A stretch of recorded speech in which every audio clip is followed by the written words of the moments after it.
गुरुचा नाम घेता घेता चला रे चला हो हरिला बेटा। गुरु का नाम लेते लेते, माने गुरु ने जो दीक्षा में मंत्र दिया वो लेते लेते, जपते जपते, गुरु के ज्ञान को विचारते विचारते आध्यात्मिकता में ऊंची उड़ान भरते रहे ईश्वर को पाने के लिए, ईश्वर का साक्षात्कार करने के लिए।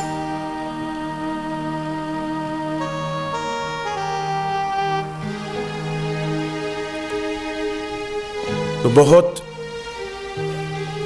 जरूरी में जरूरी काम है तो यही है। लोगों को लगता है कि मेरा अमेरिका जाना जरूरी है, मेरा यूके जाना जरूरी है, मुझे कनाडा का वीज़ा लेना जरूरी है। पर यह भी तो सोच, एक वीज़ा ऐसा भी मिला हुआ है, लेने की ज़रूरत नहीं है, उसके लिए कोई जहाज की टिकट बुक कराने की भी ज़रूरत नहीं है। ऐसा वीज़ा तैयार पड़ा है। कफन बनाना नहीं पड़ेगा, बना हुआ तैयार पड़ा है। लकड़ियां भी नई उगानी नहीं पड़ेगी, तैयार पड़ी हैं। शरीर जलाने के लिए जगह भी खरीदनी नहीं पड़ेगी, वो भी तैयार है। और शरीर उठाने वाले भी नए लाने की जरूरत नहीं, वो भी तैयार है। केवल आंख बंद होने की देर है, सब हो जाएगा। कंधों पे उठाकर भी ले जाएंगे, लकड़ियों का ढेर भी कर देंगे और शरीर को उस पे रख के आग भी लगा देंगे।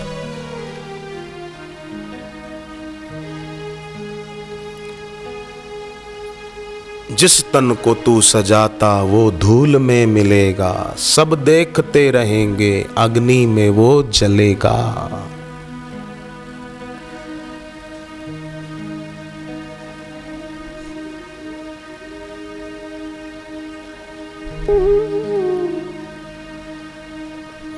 इसलिए आज सुबह संध्या के समय में जब आया था यहाँ, कई लोग बैठे थे उस समय 6 सवा 6 बजे संध्या के समय। उस समय कुछ श्लोक शास्त्र के बोले थे। मैंने कहा था अभी भी एक बार फिर से कर लेंगे, सुबह सब लोग नहीं थे। कभी कभी घर में बैठकर भी ये कर सकते हैं।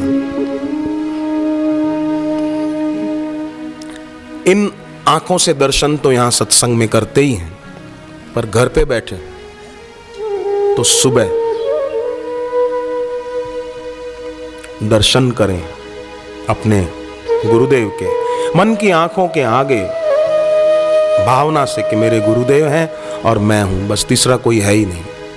और इस प्रकार स्तुति करें।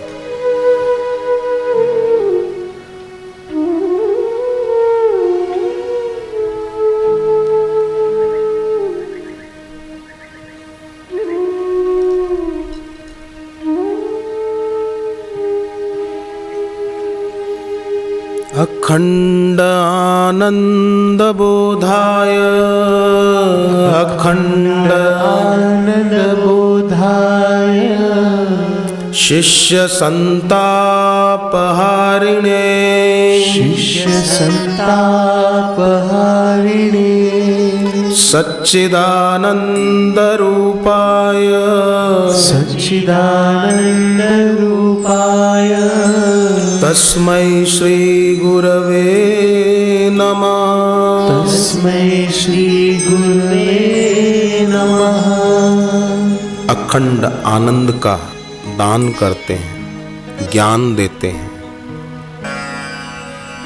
शिष्य के संताप को दूर करते हैं। जो सच्चिदानंद स्वरूप है ऐसे गुरु को नमस्कार है।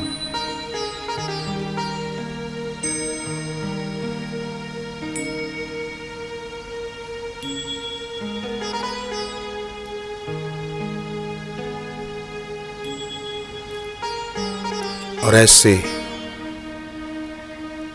गुरु के सिवाय अब हम किसकी शरण में जाएं? हे गुरुदेव, हम आपकी ही शरण में हैं। अन्यथा शरणं नास्ति, अन्यथा शरणं नास्ति, त्वमेव शरणं मम, त्वमेव शरणं मम। तस्मात् कारुण्य भावेन, तस्मात् कारुण्य भावेन, रक्ष रक्ष महेश्वर, रक्ष रक्ष महेश्वर। हम किसकी शरण में जाया? अब आपके ही शरण में है। आप करुणा करके हमारी रक्षा करना।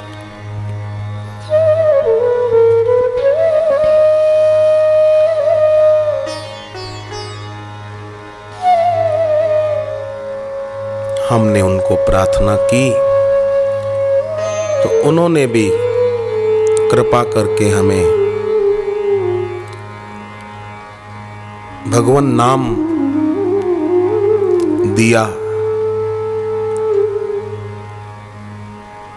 और उनका दर्शन हमने पाया। ये क्या कम है? उनका दर्शन पाया तो अब गतम पापम गतम दुःखम, गतं पापं गतं दुःखं, गतम दारिद्र्यमेव च, गतं दारिद्र्यमेव च, आगता सुख संपत्ति, आगता सुख संपत्ति, पुण्योहम तव दर्शनात्, पुण्योऽहं तव दर्शनात्। उनके दर्शन से पाप गए, दुख गए, दरिद्रता गई, सुख और संपत्ति आई, दैवी संपत्ति भी आई। पुण्यमय दर्शन जब सदगुरु के हुए तो गुरु से नाम मिला, दीक्षा मिली तो नित्योत्सवं भवत्येषां, नित्योत्सवं भवत्येषां, नित्यं श्री नित्यमंगलम्, नित्यं श्री नित्यमंगलम्, नित्यं श्री नित्यमंगलम्, नित्यं श्री नित्यमंगलम्।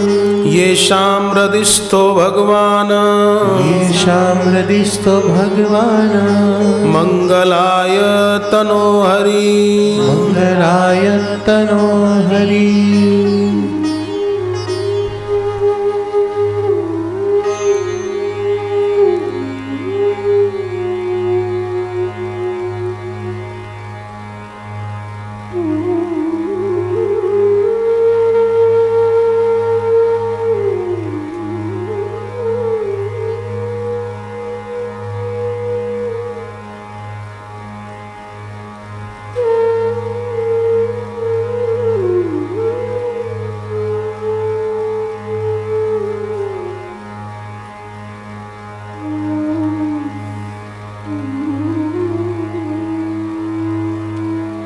हरि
एक खेचरी मुद्रा होती है, जीभ को गोल राउंड करते हुए पीछे अंदर कंठ की ओर ले जाना, खेचरी मुद्रा है।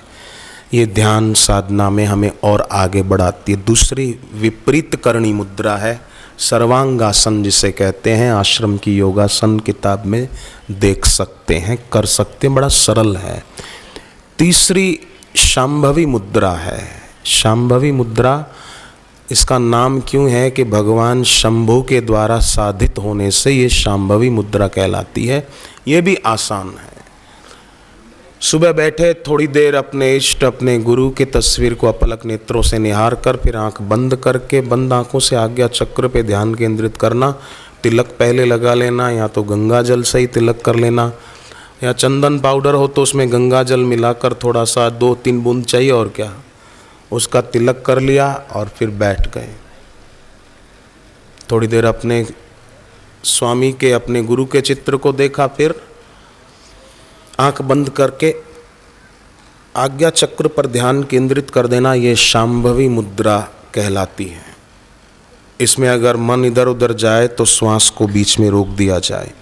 यहाँ धीमी गति से 7-8 बार गहरा श्वास लिया और धीमी गति से छोड़ दिया, फिर धीमी गति से लिया, धीमी गति से छोड़ दिया, तो शांभवी मुद्रा को साधने में मदद मिलेगी।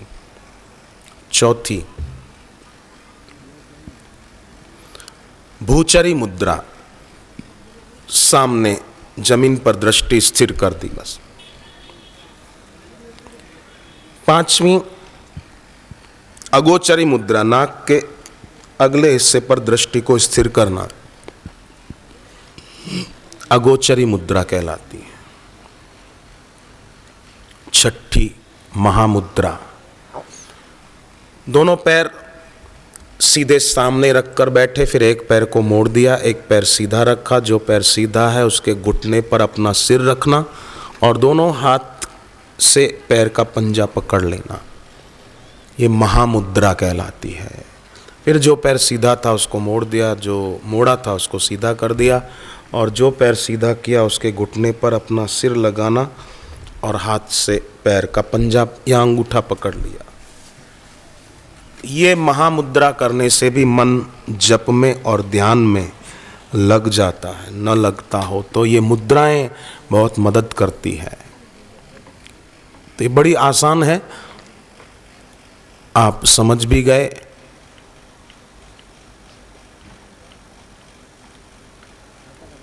कर सकते हैं।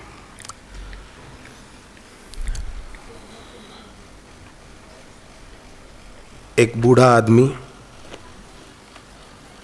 बेचारा बहरा हो गया था। बुढ़ापे में कईयों की कान कमजोर हो जाते हैं, आंख कमजोर हो जाती है, इंद्रियों की शक्ति कम होने लगती है। बहरा हो गया था बेचारा, वृद्ध। कई लोग तो जवानी में ही बहरे हो जाते हैं।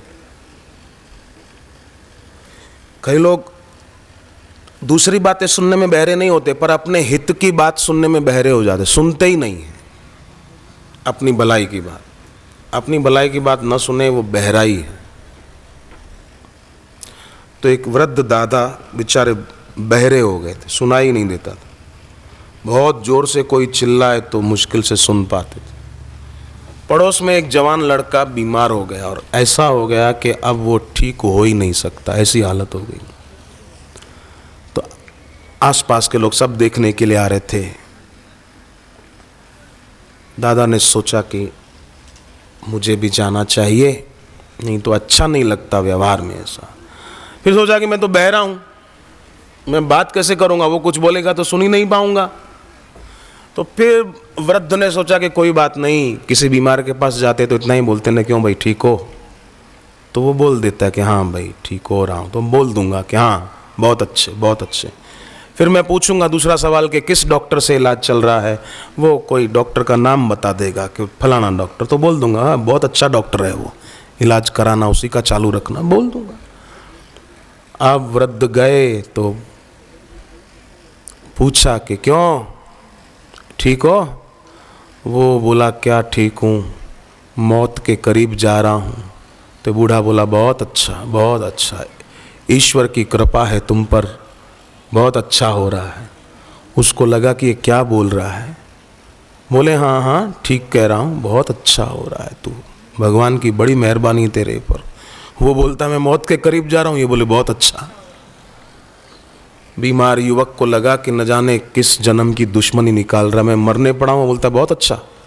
इतने में वृद्ध बोला कि कौन से डॉक्टर का इलाज चल रहा है।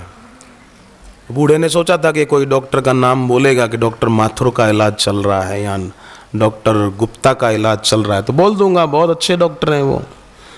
तो वो जवान एक तो बीमार और फिर गुस्सा आया उसको वो बात सुनकर। तो जवान बोला यमराज का इलाज चल रहा है। बूढ़ा बोला बहुत बढ़िया, उसके जैसा तो कोई डॉक्टर ही नहीं है बेटे, तू उसके हाथ में पूरी तरह सुरक्षित है, वो कहीं भी ले जाए ना तू निसंकोच चला जाना। जवान बोला अपने घर वालों को, इस दादा को जल्दी निकालो नहीं तो ये मेरे को निकाल देगा कंधों पे उठा के।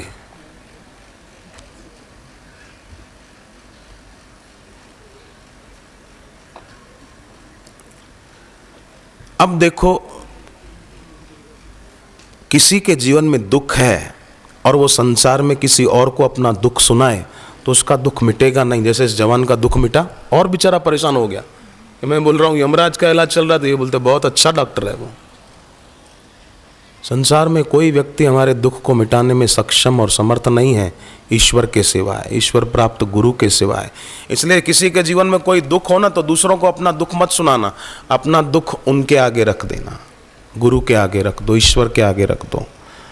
और उनको ये मत कहो कि मेरा दुख मिटा दे, मेरा दुख मिटा दे, दया कर दे। उनको बोलो कि प्रभु ये दुख है हमारे जीवन में, हम ये नहीं कहते हैं कि हमारा दुख मिटा दो, हम तो ये कह रहे हैं कि दुख सहन करने की शक्ति दे दो। और दुख सहन करने की शक्ति न देनी हो तो कोई बात नहीं, कम से कम सुख के प्रलोभन से मुझे रहित तो कर दो, मेरे अंदर सुख का प्रलोभन न रहे, ऐसी तो कृपा कर दो।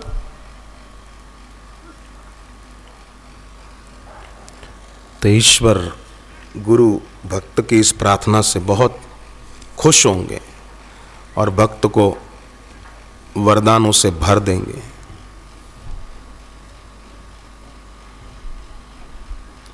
समय है अनमोल और बीता जा रहा है तेजी से, इसलिए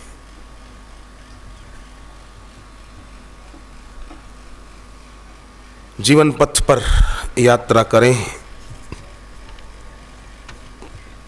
तो प्रेम जो एक कर्तव्य पथ की तरह है, निरंतर आगे बढ़ते जाएं, उस पर बढ़ते जाएं, बढ़ते जाएं, बढ़ते जाएं। वो कैक्टस के पौधे से जवाब लेने में सफल हो गया विज्ञानी,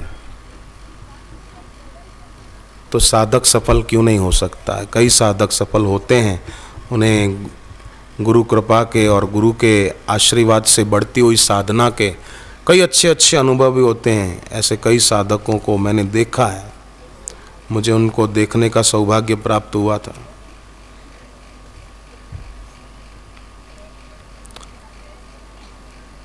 इसलिए अपने को सताना नहीं, ज़्यादा भूखे रहना नहीं, ज़्यादा उपवास करना नहीं। युक्ताहार विहारस्य विध्वंस निम्न श्रेणी की शक्ति है और सृजन उच्च श्रेणी की शक्ति है। विध्वंस माने अपने को सताना, ये अपना विनाश ही तो करना है।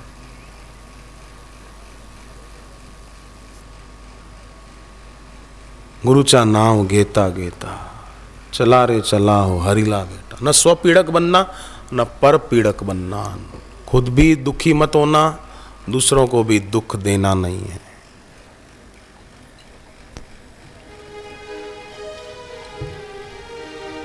सबके पास हृदय है, सब प्रेम कर सकते हैं, परम शिखर तक पहुंच सकते हैं।